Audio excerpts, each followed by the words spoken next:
Oh iya Mbak, siap Pak. Sambil rekam ini juga nggak apa-apa. Nanti tak kirim ini rekordannya.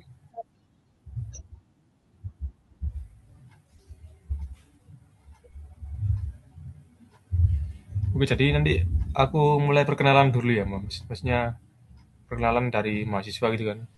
Terus mau nyampein bahasanya, mau apa namanya izin melakukan wawancara untuk proyek apa gitu kan. Terus habis itu langsung aku kasih pertanyaan terus saya menjawab gitu ya. Oke. Ini Jadi udah aku intro terlanjur tak dulu Mas. rekam, nggak apa-apa dah. Gak apa, Nanti kamu nanti bisa tinggal apa tak kata ya nggak dipotong apa. ya. Oke. Iya aman aman Mbak. Mm-mm. Oke, Ini langsung saya aja Mbak sudah ya. mulai. On cam aja wis kalian. Ya. Sorry, sorry Mbak. Ini rename-nya ini KDB ini bisa di rename nama samaran gitu. Oh iya sih. Bentar-bentar. Nama bebas.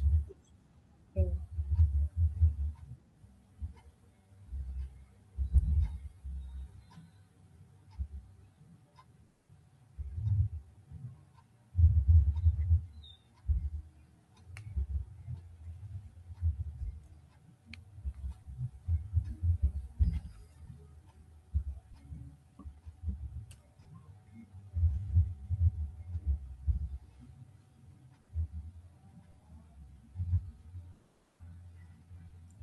Oke, baik.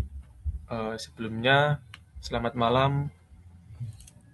Kenalkan Kak, nama saya Muhammad Haikal Antarubani. Di sini saya dari mahasiswa Prodi Manajemen Pemasaran dari Fakultas Vokasi Universitas Erlangga, izin mau memberikan beberapa pertanyaan untuk interview untuk keperluan proyek dari tugas akhir saya tentang eh, pembuatan desain untuk program workshop dan training dengan konsep AIDA pada akun Instagram @granovasi_consulting. Eh, izin saya ingin memberikan pertanyaan. Yang pertama, ada karakteristik dan perilaku konsumen atau buyer persona dan proses. Eh, langsung saja. Untuk media atau platform digital apa yang sering kakak pakai atau digunakan untuk mencari informasi mengenai kelas pelatihan atau workshop profesional kak? Dalam konteks pelatihan manajemen dan bisnis gitu kak. Biasanya menggunakan LinkedIn dan Instagram sebagai apa itu mencari sebuah informasi terkait pelatihan, workshop atau seminar. Itu. Kalau LinkedIn itu biasanya saya sering gunakan itu guna banyak informasi kan dari berbagai institusi, perusahaan maupun kayak profesional yang relevan dengan pengembangan sebuah karir. Nah, selain itu, saya juga bisa melihat sebuah profil dari penyelenggara, kayak dari narasumber juga, sehingga lebih apa ya, lebih mudah menilai kredibilitas program yang ditawarkan. Selain itu, kalau dari sisi Instagram, biasanya itu saya gunakan untuk apa ya, mencari sebuah informasi yang disajikan secara lebih visual dan ringkas seperti kayak flyer terkait jadwal kegiatan, profil pemateri maupun informasi yang lebih mudah saya pahami gitu.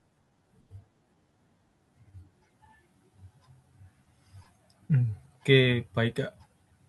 Lalu untuk selanjutnya yang kedua, terkait analisis kesenjangan media promosi yang lama atau gap analisis perspektif dari konsumen sendiri kak. Untuk pertanyaannya, saat kakak melihat atau men-scrolling media sosial seperti Instagram, jenis konten promosi atau pelatihan dan workshop seperti apa yang biasanya kakak berhasil membuat kakak berhenti dan meluangkan waktu untuk membacanya gitu kak, sebelum pada akhirnya daftar untuk mengikuti kelas pelatihan tersebut.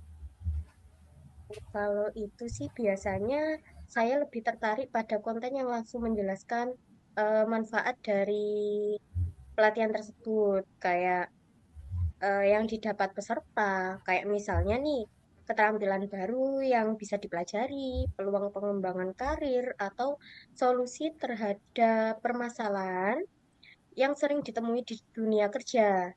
Saya juga itu biasanya lebih tertarik pada konten yang menampilkan sebuah profil narasumber yang jelas, terus kayak testimoninya peserta itu bagaimana, terus contoh studi kasus yang relevan apa enggak yang disampaikan. Namun dari sisi tampilan itu biasanya saya sering apa ya, cenderung menyukai konten yang desainnya itu sederhana, profesional dan tidak terlalu banyak tulisan gitu loh. Seperti kayak konten berbentuk prose yang menjelaskan poin-poin penting secara singkat gitu. Semisal kayak video pendek yang menjelaskan eh, sebuah gambaran materi ataupun flyer yang memuat informasi tertentu biasanya lebih mampu menarik perhatian saya dibandingkan dengan poster promosi yang berisi jadwal dan informasi umum gitu. Menurut saya sih lebih menarik gitu. Oke, terus untuk yang terakhir, faktor apa saja yang bisa mempengaruhi keputusan kakak untuk pada akhirnya mendaftar sebuah program atau pelatihan dan workshop kak? Faktor-faktornya gitu. Faktornya, eh, gimana? Bisa diulang? Maaf. Eh, Faktor apa saja yang dapat mempengaruhi keputusan kakak untuk pada akhirnya mendaftar sebuah program atau pelatihan dan workshop gitu kak? Faktor-faktor keputusan sebelum mendaftar Memilih lah gitu kak. pelatihan itu ya.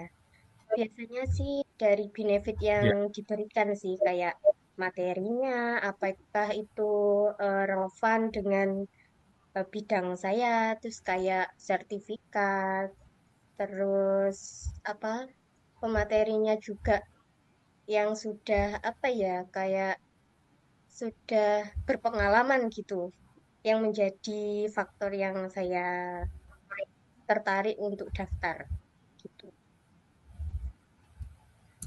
oke. Eh, Baik, terima kasih atas jawabannya kak. Jawabannya sangat jelas dan dapat eh, mudah dipahami. Mungkin sekian dari saya selaku mahasiswa yang memberikan wawancara. Terima kasih. Assalamualaikum warahmatullahi wabarakatuh. Salam dari Derajat.